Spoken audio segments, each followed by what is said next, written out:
What's up, everybody? Brett Okamoto from ESPN, and we got a special edition of UFC/Bellator Best Bets. We've already done a show on this weekend's main event between Kevin Holland and Marvin Vettori, so make sure you check that out. But we want to take a quick look ahead. The UFC has just been announcing so many good fights lately that we want to tell you where the lines are opening and get some just a few quick reactions on where these lines are opening and where they might go between now and the fight. So, Nick, the way we'll do this is I will give you the matchup. You tell me if you work there at Circa Sports here in Las Vegas, so let me know if the line is up there at Circa, and if it's not, where you've seen it open up and where this line could potentially go. So we're going to start off with the fight that everyone's going to be talking about until it happens this summer. That is Conor McGregor versus Dustin Poirier, the trilogy. That is July 10th. Most likely going to be in Las Vegas, but we don't know a firm location on that yet. Have you guys got that line open at Circa, or if not, tell me what you know about it. We do not have it open yet at Circa. We'll add it here shortly. A lot of times what we do at Circa is we wait till the UFC officially announces the fights. Because, let's face it, when the lines kind of hit most sports books, you can only bet them for maybe $250 max. And we're putting them up for like $2,000 or $3,000 right away on opener. So, we'll wait till it's confirmed, then we'll pop it up. But in this case, we'll try to go up a little bit earlier for sure. So it is not currently available at Circa, but there was a line that appeared out there. And right now what we're seeing is minus 120 for Conor McGregor, and the comeback is even money for Dustin Poirier, which I'm not surprised. As far as where the line is right now, I believe it opened Conor minus 140, if I'm not mistaken. Mm-hmm. And now public has been betting Dustin Poirier, which I expect that to continue a little bit, but make no mistake, the Conor money will still come. He always gets a ton of money. Obviously the Irish money is going to support him as well, and his back's up against the wall here. So I think this line is going to escalate. If you could get Conor McGregor minus 120, I know it sounds crazy because Poirier just destroyed him basically, right? But I think he will adapt. He'll have to make some changes in his game plan, and that line I don't think closes at minus 120. So there's some value to get ahead of it right now. I think it closes maybe more about minus 150-ish. I hope I'm wrong, because if we get Conor McGregor as a dog, I will be a happy man. So if you like Conor, you might want to take him right now. James, what are you just some quick thoughts on the opening line there? I like what Nick said, but in 5 rounds, with Poirier, man, when that dude settles in, he's a problem. I'm telling you guys, that dude is a problem in 5 rounds. This fight was 3 rounds. I would just nod my head up and down with what Nick exactly has said. But like when I watched the Diaz fight with Conor, both of them, especially the second one where went to a decision, you see like a little, like there's like a little gas come off. You know what I mean? Poirier does not slow. He's a shark, man. Whenever he smells blood, he gets like this. He gets off on that stuff. He gets, you know what I mean? Like, he's a problem in 5 rounds. And when you get him settled into a fight, the thing is when he starts touching you, when he starts finding his timing, he is extremely difficult to deal with. And I just, for me, it's tough to bet against him. I don't disagree with what Nick said, but like, if you would have said that same thing and replaced Conor's name with Poirier, I'd be shaking my head too. Like, I'm really back and forth on this one. If it was 3 rounds, I'd like Conor a whole lot better. It's 5, man. Poirier's he's tough, man. He's really tough. And when he hits you, he's got a weird sting on the end of his punches that almost it's different. I've sparred with him a few times. It's a tough one for me. All right, so from UFC 264 on July 10th, let's go to UFC 262 on May 15th. We actually talked about the main event a couple weeks ago. We did this as well. We kind of got initial thoughts on Charles Oliveira versus Michael Chandler. That was a great discussion. And then lo and behold, look at this. Nate Diaz is coming back on May 15th to fight Leon Edwards, a guy who is obviously ranked inside the top 3 at welterweight in title contention. Nate hasn't been as active in recent years, of course, and is coming off of a loss to Jorge Masvidal. Nick, what can you tell us about the line at UFC 262? Well, we do have it up at Circa, and it currently is minus 435 for Leon Edwards, and the comeback on Nate Diaz is at plus 350. We're high market there on that price. It did open minus 275 offshore. For Leon Edwards, I managed to grab minus 310 on the way up. And then, like I said, we opened at minus 435. So, I have a ton of respect for the Diaz brothers. I love watching both of them fight. I love Nate. I think he's been underrated throughout his career, believe it or not, despite all the hype and attention he does get. He's a very underrated, great fighter because his striking is better than everybody thinks. He seems like he doesn't have a lot of power, but he makes it work. And that pace that he pushes, everything about him is just fun to watch, and it's great. But stylistically, I think this is a horrible matchup for him. That's why we went up as high as we did, I would rather have Diaz money come in, and it will come in. So this line is going to drop back down. I'm expecting that fully to happen. But I mean, wrestling, you got to give the edge to Edwards. I don't think Diaz submits him. I think the striking, Edwards is going to land the cleaner shots along the way and probably bust Diaz up as well. So I think it's a hard path to victory for Diaz, and I think it's a great fight for Leon Edwards. When do you think the line goes back towards Nate? Is it when he gives an interview? Is it when the fight week? Is it when he stands on the scale? When does this line move back in his direction? I think all that stuff is going to come into play. And then just, the casual fan just recognizing the name, oh, Diaz at plus 300, whatever the case may be, they're going to come bet it for sure. They're going to take a stab at that.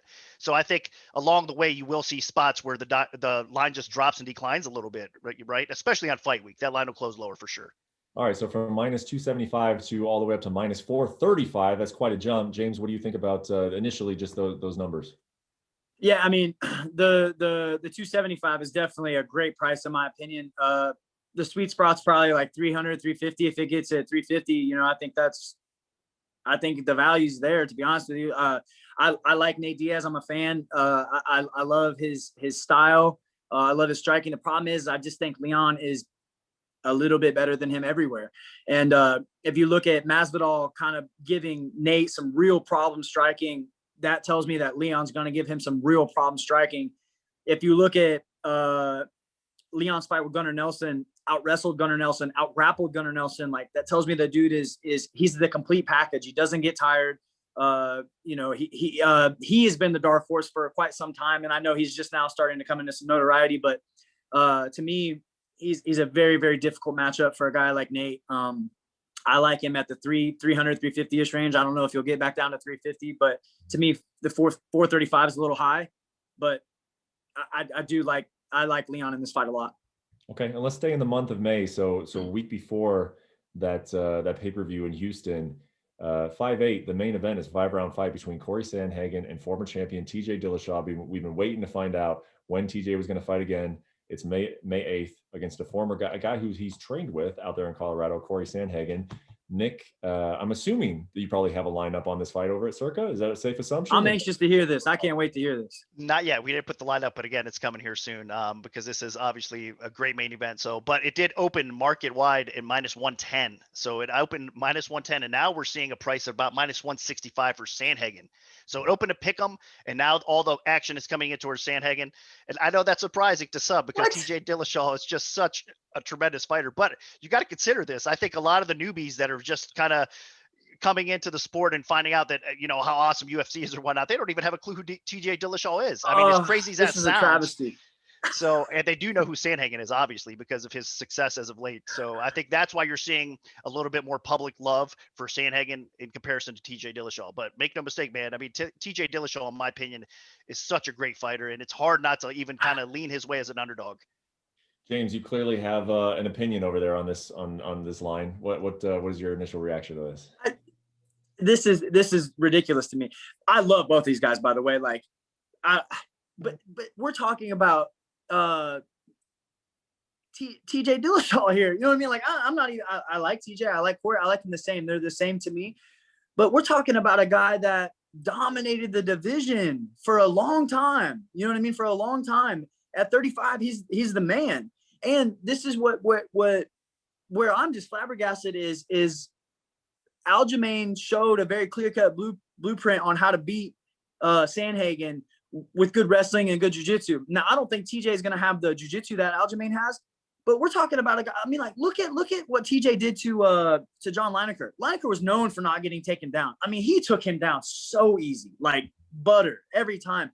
One of the best strikers in the division. Like I just can't understand why this dude is an underdog. Like I like both of these guys. I don't, that line is insane to me. That's insane to me that TJ Dillashaw as an underdog against anyone is crazy to me. Like, you know what I mean? Like, and I get he's had time off. I get the USADA deal. There's a lot of factors that come into play. Sandhagen's rise to success has been amazing, but it's just crazy to me that he's an underdog in this fight. Like I expected TJ to be a fairly decent favorite, at worst even money, but like to see that he's that's crazy to me. I just don't get it. I don't get it. Nick, is this going to have the effect that you just spoke about with Nate, where if this line continues to move in Cory's direction, there's going to be a major pushback on TJ at some point? I think we'll see some sharp action come in on TJ for sure. So the line will drop back down. But no, I mean, I think this line will kind of stay where it is, or maybe even continue to climb a little bit because of Sandhagen's hype right now. I mean, his stock's at an all-time high. I understand he had that loss to Aljamain, and you're right. But a lot of people aren't going to think that Dillashaw's jiu-jitsu is up to par with that. You know, I do think his jiu-jitsu is underrated, though. He's got great jiu-jitsu. So if he get that takedown, yeah. But the question marks there, I think a lot of people will have is the USADA suspension. And, you know, if there's been an issue with TJ Dillashaw, it's been his chin a little bit as well. So you factor that in, and Sandhagen is such a great striker. If Dillashaw cannot get to the ground, even though he's got phenomenal offense as far as striking goes, I mean, Dillashaw, I think, is one of the best strikers in the bantamweight division as well, offensively. Thank you. He's got the wrestling, he's got the offensive striking, but it's that defense and that chin a little bit that's concerning here. And then with that time off, you know, the USADA suspension, all that stuff factors in. And that's why I think you could justify Sandhagen be a very slight favorite in this spot. But I do think we'll see some sharp action come in on Dillashaw. Where are you at with this, Nick? What do you think about it? I mean, for me, I think Pick'em is close. But like I said, maybe Sandhagen slight favorite here. I wouldn't bet it at minus 165 because of we got to see what TJ Dillashaw is about right now. It's 2021. I mean, like I said, I think he's been historically one of the best bantamweights ever, I mean, with the talent and skill set that he has. So it's hard to me to bet against him. But at this, as far as a pure pick, I would probably lean Sandhagen, believe it or not, right now, just because of what we've seen and we're not sure what Dillashaw we're going to see in this spot, I guess, if that makes sense. To me, it's not even about the pick because they're both really good and I like both of them a lot, but like, I just can't fathom like the line moving like that. It's crazy to me. Like we're talking, you said it, like one of the best bantamweights of all time, you know, like, dude, it's crazy to me, but Nick, one more real quick question on this line. When they open it at minus 110, is that because they don't know what to open it at? No, not necessarily. They knew it was going to be a competitive fight. So I think it was kind of one of those spots where I think that actually that opener wasn't bad, believe it or not. I mean, sometimes we see some crazy, outrageous openers, but in this spot with everything considered, I don't think it was too bad. So no, I think they thought it was going to be relatively competitive, but I do think that there was like, who should we open up a favorite type of situation there too as well? Because they weren't exactly sure. So they just went up with Pick'em. So there's a little bit of that, but I think it was still ballpark to, you know, it was a decent line. It wasn't a bad opener. Yep. Last one we're going to talk about, and I may mention right off the bat that this is not just UFC Best Bets episode. This is a UFC Bellator Best Bets episode. And we got to talk about Rumble Johnson versus Yoel Romero. That's happened in a day before that UFC event that we just talked about with Sandhagen Dillashaw. Rumble Johnson, Yoel Romero. I actually have not seen the line on this, Nick. So break it here for us. What's the line at, and what are your thoughts? Well, it opened at minus 175 for Romero.